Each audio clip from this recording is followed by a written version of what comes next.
Estamos aquí con dos precandidatos a diputados nacionales. Agradecemos la presencia de Julieta Ocampo, Julieta Campo y Osvaldo Pérez Cueva. ¿Dije bien? Así es. Porque hoy le cambiamos a Ariel, Fabián, a Ibarra. Lo enloquecimos. Enloquecimos. Bueno, qué desafío. ¿Puedo preguntarle la edad? Sí, por supuesto. Yo tengo 29 años. 29 años. ¿Y Osvaldo? 33 años. Bueno, se habla del nuevo peronismo, se habla de la renovación, y aquí están las pruebas, ¿no? Integrando la lista de precandidatos a diputados. Así es, la verdad que, bueno, por lo menos por mi parte, yo sorprendida un poco, pero la verdad es que nosotros compartimos con Osvaldo espacios y hace más de 10 años que encontramos, gracias a Cristina y a Coqui, un espacio para ser protagonistas en la política, con un Estado presente. Bueno, a mí me tocó transitar justo esa etapa en la que se sancionó el voto a los 16, que bueno, obtuvimos el boleto estudiantil gratuito.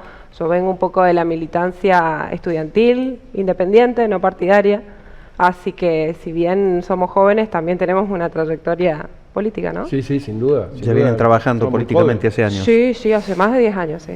Empezaron jóvenes y además venís de un ámbito también de construir, por tu viejo, por la cultura, de construir en la diversidad, ¿no? Totalmente. Qué mejor prueba que una escultura, ¿no? Bueno, en mi caso mis padres no son militantes políticos, a diferencia de Osvaldito. Mi mamá es docente universitaria, es profesora en filosofía en la UNE. Y bueno, mi papá es escultor. Sí, y digamos, romper los prejuicios sociales con respecto a la juventud, lo hablábamos recién, de toda esta coyuntura que nos está atravesando también, no debe ser nada fácil para ustedes. Totalmente, nosotros entiendo que como jóvenes encontramos un espacio donde sentirnos parte y también donde ser escuchados. Bueno, hoy tenemos un desafío enorme que es dejar de ser escuchados para empezar a escuchar a otros y representar esa voz. Entonces creo que es un poco nuestra tarea en este momento. Y qué bueno que los recintos legislativos se renueven, porque hasta no hace muchos años atrás eran una especie de sucursal de algún asilo de ancianos, ¿no? Y sí, ¿no? La verdad que la misma sociedad fue pidiendo, ¿no? Creo que el mismo pueblo fue dando señales de la necesidad de renovación, de la necesidad de salir un poco de ese discurso tradicional y empezar a transgredir un poco ciertas normas. ¿Te sorprendió a vos la designación? Venís trabajando mucho, ¿no? Pero... No, lo mismo que decía Juli, la verdad que no sé si es sorpresa la palabra, yo creo que lo decía la otra vez en una entrevista, es un orgullo formar parte de una lista que va a representar a nuestra provincia y que obviamente es una lista que se da en el contexto con un gobernador como Jorge Capitanich. Y la verdad que no sé si es sorpresa, uno trabaja todos los días, yo particularmente en esta función como presidente del Instituto de Deporte, y creemos que hicimos en realidad estamos convencidos que hicimos una gestión transformadora con una inversión histórica en materia de inversión en el deporte. La verdad que estamos muy contentos y tenemos muy buena percepción también de la gente de la gestión que hemos llevado adelante en lo que nos tocó. Y además tengo una formación académica de abogado, de escribano, por lo cual siempre también me gustó mucho la labor legislativa, el Congreso tanto provincial como nacional. Siempre quería, como para algún momento de mi vida, tener la oportunidad, obviamente si el pueblo del Chaco así nos elige, ¿no es cierto? Pero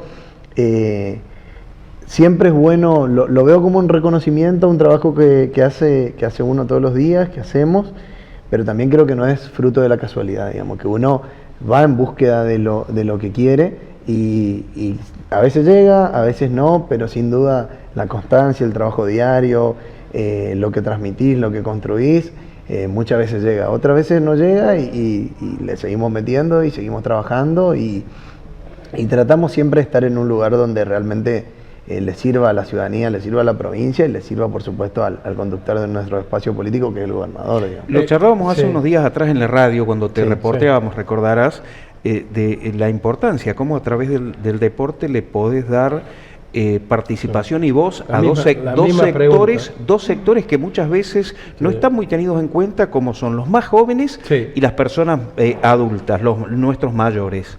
Sí, yo siempre digo que primero hay que en esto, y le agradezco el espacio y que siempre me están llamando constantemente o cubriendo nuestras actividades, es fundamental el rol que cumplen porque nos permite esto de contarle un poco, que la gente nos conozca, que vea lo que venimos haciendo, que nos expresemos. Y en ese caso decía, yo creo que el deporte lo que tiene es el lugar común en el que todos estamos de acuerdo, oficialismo, oposición, el que está más cerca de la política, más lejos, todos hablamos de los beneficios del deporte, hay un concepto creado, exactamente, ¿sí? Y lo que digo, nos unió, salimos a la calle en un país tan futbolero y que vive tanto el deporte, pero también siempre digo que después también hay que pasar de lo que decimos a la acción. O sea, estamos de acuerdo en que el deporte saca a los pibes, a las pibas de la calle, estamos de acuerdo que practicar actividad física siempre es bueno, que nuestros adultos mayores tenerlos siempre con una vida activa es muy bueno, pero después hay pocos gobiernos que le dan en el presupuesto la cantidad de fondos o la cantidad de inversión que le da el gobierno de la provincia del Chaco. Y yo en eso siempre lo resalto porque a mí, cuando me toca dar las reuniones del Consejo Federal con las distintas provincias, en Buenos Aires en general, o cuando lo hacemos en el marco de los Juegos de Vita, contamos las distintas líneas de financiamiento que tiene el deporte de la provincia del Chaco, la verdad, hay que decirlo, nosotros somos chaqueños y por ahí estamos acostumbrados, pero afuera sorprende. O sea, no hay otras loterías provinciales como la Lotería Chaqueña que invierta tantos fondos en cultura, turismo, deporte, educación. Pero no hay una ley de sponsorización. Yo me crié en un pueblo donde, bueno, siempre nos costó el agua, Dugrati, después Pinedo, y ir a una pileta, lo decía a todo esto, acá en Resistencia se ve como común. Acá en Resistencia sí, te vas al regata, te vas en su momento era el club social. Y te agrego los natatorios en todos los municipios de la provincia del Chaco. Con lo que es un natatorio para la provincia del Chaco, con la los chicos, la igualdad, el deporte es integrador bajo todo punto de vista. No puedo dejar de preguntarle a Julieta, más allá de la situación coyuntural que hoy estamos viviendo, que tiene que ver con la falta de Cecilia, lo hablábamos un poco también en la pausa, qué golpe que fue para la gente. Y qué triste por ahí las miserias que fueron apareciendo, ¿no? Que están en la sociedad, ¿no? Sin duda, ¿no? Están en la sociedad. Pero ustedes vienen trabajando desde hace mucho tiempo sobre estas minorías que fueron perjudicadas durante mucho tiempo. ¿Qué sentís en este momento? Bueno, a mí me recuerda mucho al 2015, porque en el 2015, el 3 de junio, que fue la primera marcha de Ni Una Menos, un montón de chicas, pero también adultas mayores que dijimos basta, y salimos con la consigna unificada, y creo que todo el pueblo, y sobre todo las mujeres, que somos más de la mitad de este país, salimos a decir basta. Creo que el caso de Cecilia es un caso que nos conmueve y nos duele un montón, a todos y a todas. También hay otras víctimas que este mes tuvo la provincia, pero así como nos duele también nos interpela y nos ocupa. La verdad es que el gobierno de la provincia ha hecho un trabajo muy rápido y preciso. Inmediatamente llegó la denuncia, la Secretaría de Derechos Humanos y Género actuó de manera inmediata, pero además también hay un trabajo que tiene que ver con invertir en presupuesto destinado a políticas para erradicar las violencias.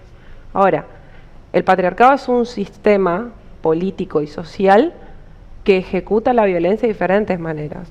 La violencia directa, que se traduce en femicidios, en violencia de género, pero también violencias económicas, violencias de carácter social. Las desigualdades hoy tienen cara de mujer, porque todas las estadísticas nos dicen que las personas más afectadas son las mujeres y los jóvenes en los índices de pobreza. Claro, ¿cuántas mujeres, por esto que decía vos de violencia económica, siguen rehén de su golpeador o de la persona que las agrede, ¿no? Durante mucho tiempo, justamente por no tener una salida, por decir, no tengo para darle de comer a mis hijos, no sé qué voy a hacer mañana? Exactamente, y ahí es donde nosotros entendemos que el Estado tiene un rol fundamental para acompañar, para poder hacer un proceso, porque ese es un proceso que una lo tiene que hacer individualmente, pero que cuando el llamado es colectivo, realmente cambia y transforma la realidad de un montón de personas. Entonces, en ese sentido, creo que las marchas, yo participé de algunas de las marchas, por supuesto que con absoluto respeto por el dolor de su familia, Me pareció que fue muy importante y se vio la participación de la sociedad. Nos gustaría que siempre nos acompañen en todas las marchas, porque del 2015 hasta acá, la verdad que la última marcha el 3 de junio fue de menor convocatoria. Todas las chicas nos faltan y nos duelen. Julieta, vos ahora, por supuesto, estás trabajando para eso, pero de llegar al Congreso Nacional, Chaco es una de las provincias, lo decías, y además lo vimos con la secretaria también que nos visitó en su momento, la secretaria de Derechos Humanos y de Género, pionera en la lucha y en asignar presupuestos para la desigualdad imperante entre el hombre y la mujer. ¿Qué es lo que necesitamos en el Congreso Nacional sancionar hoy, o qué medida impulsarías para que el ejemplo de Chaco también se traslade a nivel nacional? Sin duda eso, pero también necesitamos mucho más. Dijo alguien aquí, no recuerdo qué mujer vino a visitarnos, dijo, este es solo el comienzo, ¿no? Absolutamente. Creo que hoy se están desnudando las desigualdades más brutales con las que convivimos diariamente, pero también entiendo que hay otra parte que es un poco más silenciosa, que tiene que ver con esto que vos decías, que es la violencia económica, por ejemplo. Hoy, según las últimas estadísticas, 7 de cada 10 hombres no se hacen cargo de la responsabilidad parental, por ejemplo. Estamos hablando de que hay 7 mujeres que se hacen cargo de manera individual de la mantención de sus hijos. Bueno, nosotros necesitamos leyes que puedan acompañar a esas mujeres que hoy realmente tienen que pagar para poder acceder a un abogado que les pueda tramitar la demanda alimentaria, por ejemplo. Bueno, hay modificaciones que se tienen que hacer en ese sentido. Hay que pensar en una reforma judicial que se despatriarcalice, que pueda deconstruir esa mirada tan anticuada, ¿no?, tan lejana de la ciudadanía. Creo que las mujeres aportamos mucho a esta sociedad y las tareas de cuidado no son valoradas.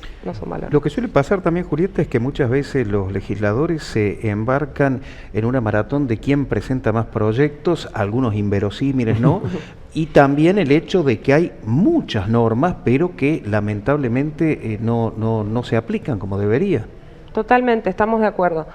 Me parece que además de pensar propuestas también es plantearse una conducta legislativa y votar en consecuencia con lo que la ciudadanía eligió. Si la ciudadanía elige o nos elige en las próximas elecciones, tendrá que saber que nosotros vamos a defender y siempre vamos a estar del lado de la ampliación de los derechos y nunca del recorte de esos derechos. Osvaldo, ¿de dónde viene esta personalidad tuya tan inquieta? Porque además de ser, dijiste, nieto de Beberaggi. Sí, sí. Bueno, toda la institución. Del lado de mi abuela, sí, del lado de mi papá, de mi abuela, Beberaggi, Pérez, y Cuevas del lado de mi mamá. Claro, pero conocés todo el interior del Chaco, te hiciste cargo del Instituto del Deporte, y esto hay que decirlo, porque a mí me gusta por ahí contar, porque a veces se ve el presente. Pero cuando agarraste el Instituto de Deporte, no te digo que era el Ministerio de Economía de Sergio Massa, pero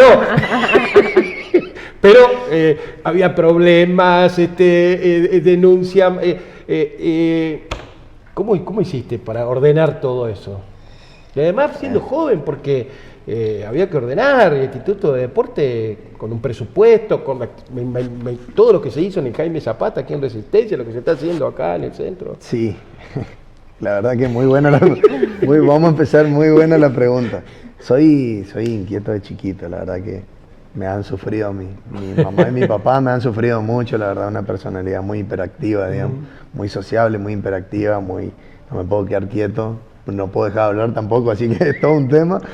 Y en el deporte, ayer justamente teníamos una reunión, comimos con los presidentes de las federaciones chaqueñas. Y yo creo que muchas cosas a veces son más sencillas y nosotros las complejizamos. Esa es mi opinión. Cuando llego al Instituto del Deporte, por ahí un instituto estaba en general relacionado con profesores de educación física y demás. Exacto. De golpe llegó un abogado, bueno, después me recibí de escribano y llamaba la atención y yo creo que justamente porque nosotros no pensamos las cosas con lógica. Yo soy una persona, yo no tengo por qué saber, ayer le decía a los presidentes de las federaciones, yo no tengo por qué saber más de básquet que vos, más de judo que vos, más de... Totalmente, acá hay que ser muy respetuoso, hay que escuchar mucho. Yo que apliqué, escuché un montón, Escuché un montón, escuché desde el último deportista al último presidente de todos los clubes por igual, al más chico, al más grande, al que tenía un estadio, el que no lo tenía, a la fundación, a los potreros, a todo el mundo del deporte. Yo creo que es lo primero que hay que para tomar buenas decisiones, es escuchar un montón. Después lo que tenés que hacer es administrar bien y tener buenos equipos. Creo que eso también es fundamental. Nosotros somos administradores, nosotros tenemos un organismo con trabajadores de planta que tiene un polideportivo, como lo han dicho funcionarios nacionales que lo visitaron. No existe en muchos lugares, en muchas provincias, un polideportivo Jaime Zapata que tiene más de 30 disciplinas que son llevadas de manera gratuita, en un inmueble, en un lugar que es del Estado provincial y que a su vez, que es gratuito el Estado provincial y que a la vez es llevada adelante por recursos humanos de calidad. Es decir, una integración, un acompañamiento al deporte que pocas veces se ve esa relación Estado-deporte en otras provincias y con esa gratuidad. Nosotros tenemos hasta colonia de vacaciones gratuitas, hasta escuelas de natación gratuitas. Bueno, lo que hicieron con el Newcom sí, es impresionante, los torneos. Y con el crecimiento que tiene, y que es lo mismo, hay que escucharlo, hay que atenderlo, no hay que negarlo. Los abuelos gastan más en zapatilla ahora que en pastillas. Pero digo, es algo que la clave está ahí, es en escuchar, en entender que eso existe y no negarlo, en venir y decirle, vení, yo no tengo la receta, vení, vamos a pensar juntos, vení, vamos a ver cómo te acompañamos desde el Estado, cómo ustedes de la asociación, liga, club, aportan su parte y caminar juntos. Y obviamente lo otro que creo que tiene que ver es que trabajar con muchísimo respeto, trabajar con muchísima honestidad, trabajar muchísimo tiempo y que claramente si uno hace bien las cosas, en general las cosas tendrían que andar bien, digamos.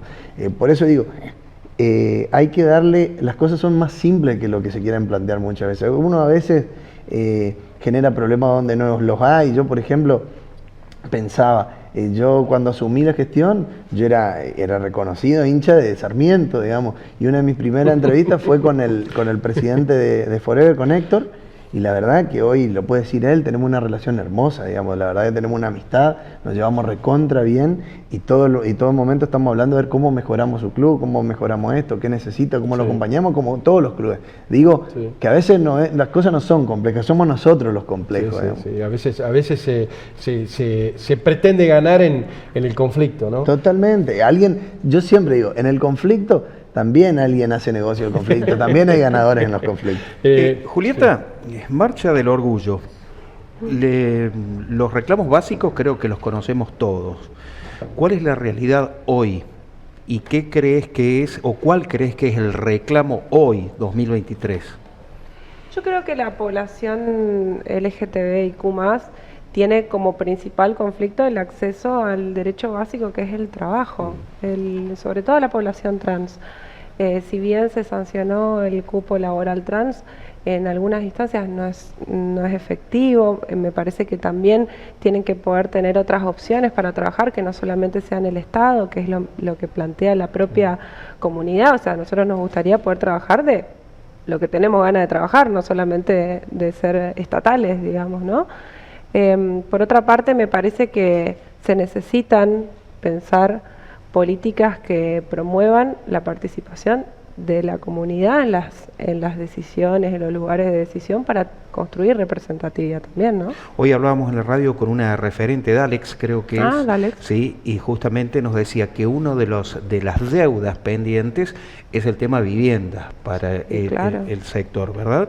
Y que en el caso específico de Resistencia esto no se hace porque el municipio no libera los terrenos pertinentes para llevar adelante ese plan de vivienda, ¿no? Claro, es una cadena, ¿no? Porque si no tenés un trabajo formal es muy difícil acceder a un crédito, y si tenés un trabajo formal y tenés que pagar además un alquiler, digo, son una serie de cuestiones que tienen que ver con la propia informalidad, ¿no?, laboral. Sí. Que tiene la comunidad. Otro de los temas que nos planteaba, no obstante, yo creo que el 100% de la policía hoy por hoy ha nacido en democracia, que siguen teniendo persecuciones, que siguen teniendo problemas con la policía. Mucho se habla, inclusive los mismos empresarios, muchos hablan de inclusión, pero no, se sacan el prejuicio. Claro, decía, en el sector privado es muy difícil conseguir trabajo. Claro, sí, bueno, pero Claro, después le pedimos siempre exacto. al sector público que contenga y después nos enojamos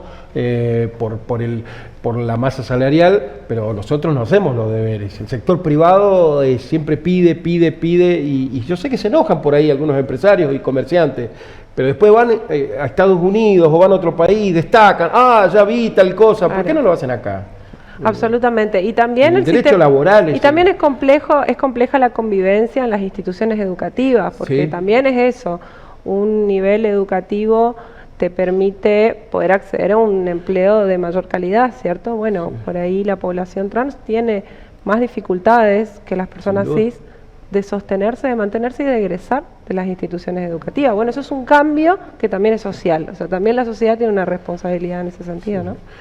Muchas gracias, Julieta, por visitarnos y por el tiempo. Este es un programa en vivo y bueno, realmente también a vos, Osvaldo, asiduamente te vemos nosotros. ¿Se vienen las instancias de los Juegos de Evita? Sí, terminaron las instancias locales, estamos desarrollando más o menos la mitad ya de los zonales, después los 2 provinciales y después ya viene Mar del Plata, una agenda acotada, se hacen en septiembre, brevemente, se hacen por primera vez los Juegos Urbanos en Tecnópolis y también se hace el de adultos mayores ahí en Santiago del Estero, así que es apretada y cargada la agenda y bueno, ni hablar de los Juegos de Evita, lo hablamos muchas veces, la política pública deportiva. Sí.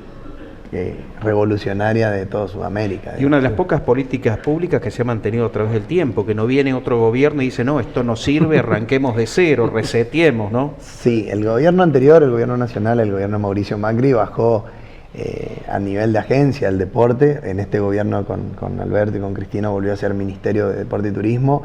Los Juegos de Evita se lo desfinanció bastante. Se intentó también... Sacó el Ministerio de Salud también. Se lo escondía el logo de Evita por todos lados, ya era difícil encontrarlo. Pero hubieran hecho con otro nombre, ¿viste? Totalmente, Claro. no lo sacaron porque está arraigada en el pueblo, se juegan todos los municipios de toda la Argentina y todas las provincias, junta 25.000 pibes y pibas en Mar del Plata con todo totalmente gratuito, ustedes conocen, entonces se hizo derecho para la sociedad, lo cuida. Como siempre digo yo, cuando me junto en el mundo del deporte, sobre todo digo, estas cosas tienen que apropiarse ustedes, que son los que van a cuidar. Pero ¿cuántos chicos conocieron el mar por primera vez? ¿Y cuántos chicos con capacidades diferentes, o se dice también discapacitados, digamos, pudieron tener la inclusión de viajar en un colectivo preparado, con gente que los asistía? Hoteles 4 estrellas. Y tenemos ejemplos, que hasta las bueno, lágrimas los chicos. Los chicos nos acompañaron en el viaje. Emocionante Está la historia del chico que juntaba arena Claro. para entrarle a la familia. Una gran historia de nuestro compañero Juancito Alba, sí. De Tacopozo conocieron el cine, fueron a un cine. Sí. Otro chico también nos contaba, bueno, para mucho la peatonal, pero si nos vamos un poquito más atrás, la final para llegar a Mar del Plata se hace en Resistencia. Muchos chicos conocen su capital. Pero sí. Lo de Evita es un programa que une el deporte social, adaptado escolar, el alto rendimiento y el deporte federado. Es para todos, para todas, y con una cobertura 100% del Estado, de la etapa local, zonal, provincial y nacional. Todos los gastos están absolutamente cubiertos, de comida, de premiación, de traslados, de indumentaria y desde los elementos deportivos. Es la política pública más integral que existe y más federal que existe en el deporte. Pero lo hablamos muchas veces. Sí. Osvaldo, si vas a Buenos Aires, vení a visitar también porque necesitamos intensa actividad. Sí. Y... bueno, y cuando quiera invítanos, yo estoy para una horita más del programa. Gracias, Osvaldo. Y Julieta, también te felicito por la sinceridad en un tema tan difícil, pero necesitábamos las palabras también de ustedes, porque sos una militante y porque es por el silencio, porque no son temas fáciles. Pero también hay que abordarlo. Y que muchas veces a nosotros los periodistas nos cuesta también abordar. Pero por supuesto. Yo hablo con Úrsula Savarese siempre, hago una editorial y le mando la copia a Úrsula y le digo, enséñame en qué fallé en los conceptos, en el tratamiento. Hablo continuamente con ella porque buscamos la inclusión siempre con Úrsula y le mando un gran abrazo que seguramente Y yo también. les agradezco también por darnos la oportunidad de contar. La verdad es que nacimos con muchas ideas y creo que hoy desde el gobierno la estamos pudiendo lograr, entonces encontrar estos espacios para poder contarlas es muy importante.